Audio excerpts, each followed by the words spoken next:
क्या कोई धर्म ग्रंथ ऐसा है जिसमें यह लिखा हो कि दलित पिछड़े अछूत इंसान के बराबर भी समझे जाने चाहिए?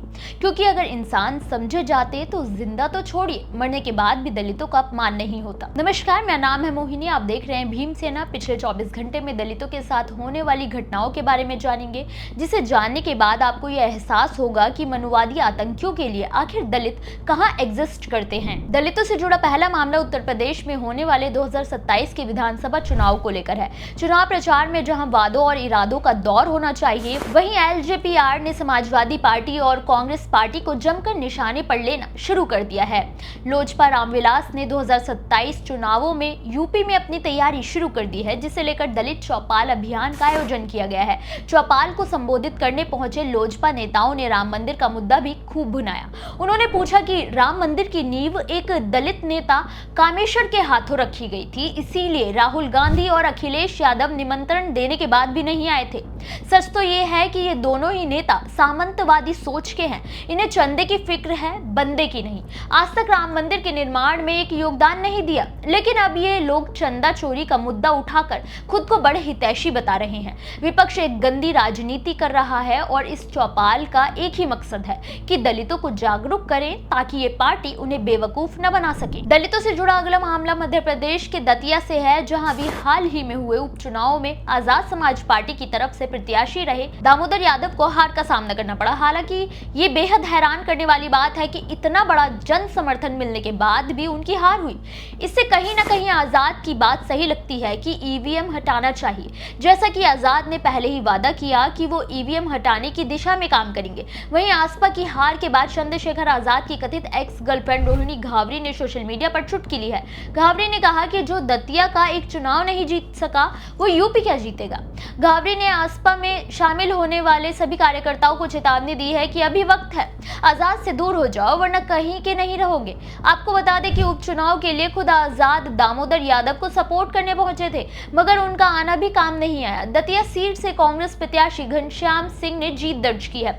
इस हार से ये तो तय हो गया है कि आसपा के लिए अभी मध्य प्रदेश की राहें आसान नहीं है। दलितों से जुड़ा अगला मामला कर्नाटक के यादगिर जिले से है, जहां एक दलित व्यक्ति ने बीमार होने के कारण कब्रिस्तान में गड्ढा खोदने से क्या मना किया। जातिवादियों को हिम्मत इतनी नागवार गुजरी कि उन लोगों ने उसे घेर कर बुरी तरह से पीटा और जान से मारने की धमकी भी दी। ये घटना यादगिर जिले के शोरापुर पुलिस थाना क्षेत्र की है। पीड़ित देवप्पा शिवप्पा तलवार ने शोरापुर पुलिस थाने में तहरीर दी कि 25 जुलाई को गांव के ही दूसरे समुदाय के घर किसी बुजुर्ग महिला का निधन हो गया, जहां देवप्पा और उसके एक रिश्तेदार को कब्र के लिए गड्ढा खोदने के लिए बुलाया गया था, मगर देवप्पा उस वक्त बहुत बीमार था, इसीलिए उसने आने से इनकार कर दिया। लेकिन 1 अगस्त को जब वो स्थानीय बोरवेल में पानी भरने गया था, तब आरोपियों ने उसे घेर लिया। वहां काफी कहासुनी हुई और देवप्पा वहां से निकल गया। लेकिन वो उसी दिन दोपहर में जब वो अपनी पत्नी ललिता और अपने रिश्तेदारों के साथ खेत देखने जा रहा था, तो उन लोगों को फिर से घेर लिया गया। उनकी लाठियों से पिटाई की गई, जाति सूचक गालियां दी गई, साथ ही धमकी दी गई, आइंदा अगर गड्ढा खोदने से इनकार किया तो जान से मार देंगे। इस मामले में 17 लोगों के खिलाफ मामला दर्ज कर लिया गया है। पुलिस इस मामले की जांच में जुट गई है।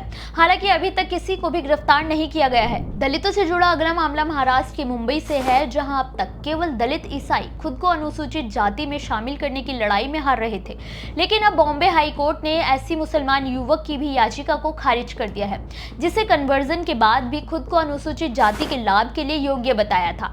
मगर कोर्ट ने सुप्रीम कोर्ट के फैसले का हवाला देते हुए कहा कि वो एससी के फैसले से बाध्य है। ये याचिका 1999 को ही डाली गई थी, जिसमें अनुसूचित जाति की कैटेगरी में गिनी जाने वाली बहना जाति के एक युवक ने धर्म परिवर्तन करने के बाद भी एससी कैटेगरी के लाभों को पाने की कोशिश की थी। लेकिन 24 नवंबर 1998 को नागपुर की जाति प्रमाण पत्र जांच समिति याचिकाकर्ता की इस अपील को खारिज कर दिया। उन्होंने संविधान अनुसूचित जाति आदेश 1950 और सर्वोच्च न्यायालय के 1985 का हवाला देते हुए कहा कि केवल हिंदू, सिख और बौद्ध धर्म के लोगों को ही एससी वर्ग का दर्जा मिलेगा। जिसके बाद बॉम्बे हाई कोर्ट ने आखिरकार 27 सालों तक कोर्ट में लंबित रहने वाली इस याचिका पर सुनवाई करते हुए खारिज कर दिया है। आपको बता दें कि काफी लंबे समय से दलित ईसाई भी खुद को अनुसूचित जाति में डाले जाने की लड़ाई लड़ रहे हैं, लेकिन इसी साल 24 मार्च को सुप्रीम कोर्ट ने सीधे शब्दों में उनकी याचिका भी खारिज कर दी थी। आपको क्या लगता है, क्या दलित ईसाई और दलित मुसलमानों को एकजुट होकर फिर से याचिका देनी चाहिए? दलितों से जुड़ी अगली खबर आंध्र प्रदेश के चिपगिरी से है, जहां राजनीति राजनीतिक पावर का दम दिखाने के नाम पर वाईएसआरसीपी अलूर से विधायक बी विरूपाक्षी और उसके बेटे ने फोन पर हुई बहस को लेकर एक दलित परिवार पर हमला कर दिया। ये घटना चिपागिरी मंडल के चिपागिरी पुलिस स्टेशन क्षेत्र के अंतर्गत आने वाले संगला और नेमकल्लू के बीच की है। पीड़ित अनुसूचित जाति से आने वाले नागराजू ने पुलिस को तहरीर दी कि वो नेमाकल्लू का एक टीडीपी कार्यकर्ता है। कुछ दिनों पहले किसी बात को लेकर संगला के एक वाईएसआरसीपी कार्यकर्ता से उसकी फोन पर बहस हो गई थी, जिसके बाद बात तब और बढ़ गई जब विधायक श्री विरूपाक्षा और उसके समर्थक पीड़ित के घर में घुस गए और उस पर हमला कर दिया। बीच बचाव करने आई उसकी पत्नी के साथ बदसलूकी की गई, उसके कपड़े फाड़ दिए गए। इस घटना के बाद से दोनों गांवों में तनाव का माहौल है। वहीं पुलिस ने विधायक और उसके बेटे को गिरफ्तार कर पूछताछ शुरू कर दी है। वहीं इस मामले में 14 और हमलावरों के नाम सामने आए हैं, जिन्हें भी गिरफ्तार कर लिया गया है। मगर इस गिरफ्तारी के बाद से वाईएसआरसीपी नेताओं ने विधायक की रिहाई के लिए चिपागिरी पुलिस स्टेशन के बाहर धरना शुरू कर दिया है। वहीं पुलिस ने किसी अप्रिय घटना को रोकने के लिए अपनी तैयारी पूरी कर दी है। दोनों गांवों में भारी पुलिस बल तैनात है। अब देखना यह होगा कि क्या केवल ऊंची जाति का होने के कारण कानून के शिकंजे से आसानी से बचा जा सकता है। आपको क्या लगता है? दलितों से जुड़ी इन खबरों पर आपकी क्या राय है? हमें कमेंट बॉक्स में जरूर बताएं।